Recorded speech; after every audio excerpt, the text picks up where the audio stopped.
It is day 24 of my RUHCUS Radical Unapologetic Healing Challenge for us.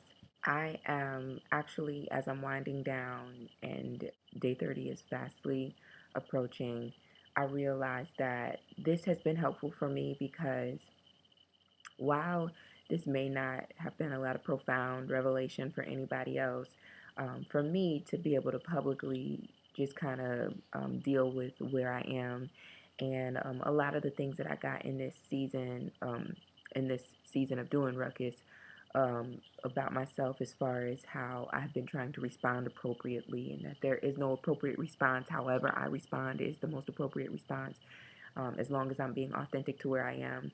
And just the truth that I've been willing to share, I think has been really powerful for people, for myself specifically, but for other people as well, because I felt like because I didn't have this traumatic experience as comparing to what Sonia Renee, the founder of RUHCUS, what her experience like, just kind of going around comparing like if mine isn't that bad, then I shouldn't be, doing whatever. Or even that I have this idea, this thing in my mind that's like there are these levels of grief that you can go through, or these levels of trauma.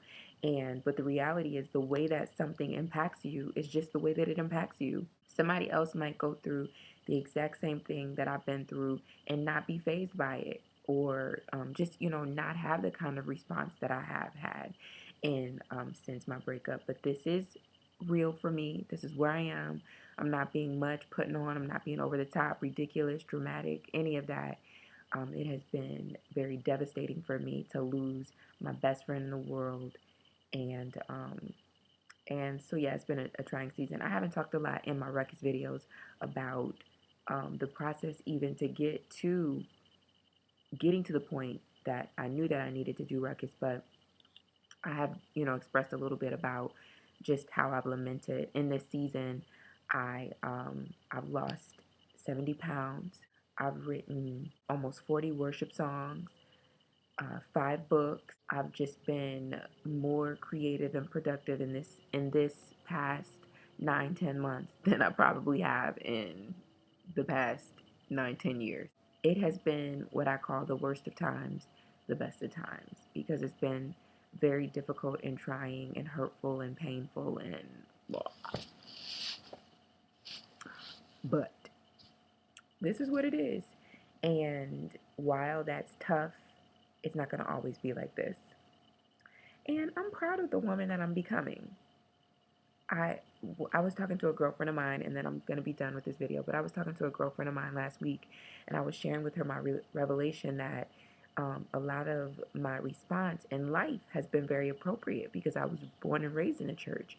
So I've seen this kind of modeled behavior of sophisticated response to everything. And not that people don't go through how they go through, whatever. I don't want to say that such and such wasn't being real, but to me, I've seen people get divorces and come to church and respond appropriately.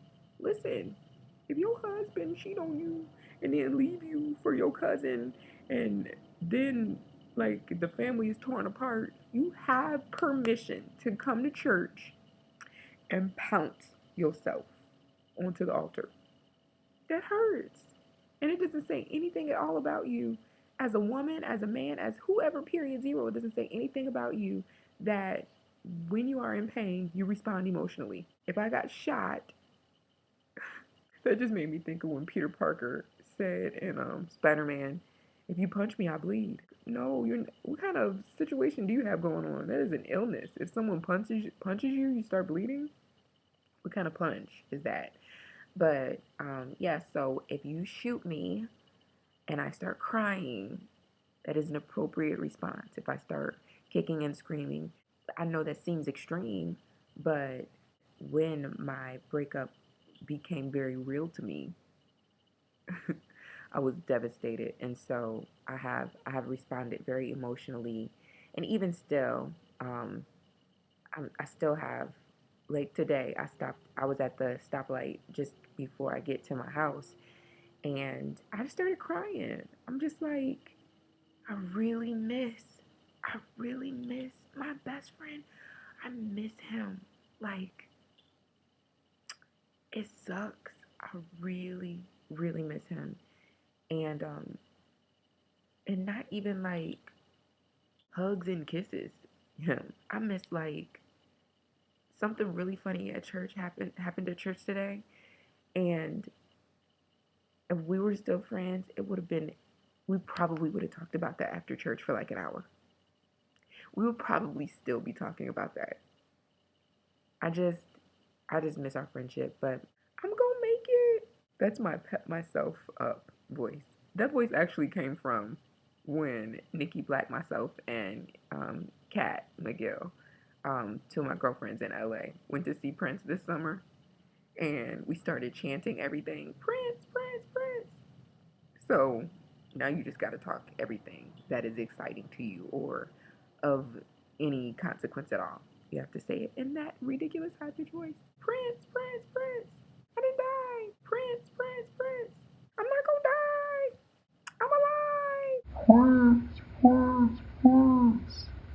I'm gonna end this ruckus video by showing you my current ensemble. I actually was on my way because part of my what I challenged myself to in my ruckus is that I'm gonna get my raggedy behind about this house more and stop being a 97-year-old woman just always in the house and listen, sugar boo, yo husband ain't gonna find you at your house unless he is the mailman, and he is not. I'm very confident of that. But so so I was leaving the house. This is not what I was wearing, but this is what it turned into in like 0.5 seconds because I didn't want to go anyway. So I was about to go to an open mic, and mostly just because a homeboy of mine and his wife are in town. So I'm going like, yeah, I'm going to see them. It's my first time seeing them since they got married. He tweeted and said, ride fell through. Probably, it's not looking good. I'm probably not going to make it. I kicked my shoes off so quick.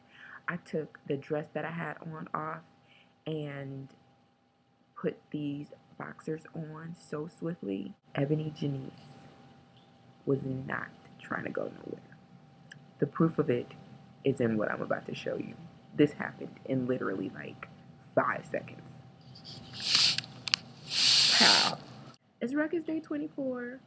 It was a tough day emotionally, but I didn't die.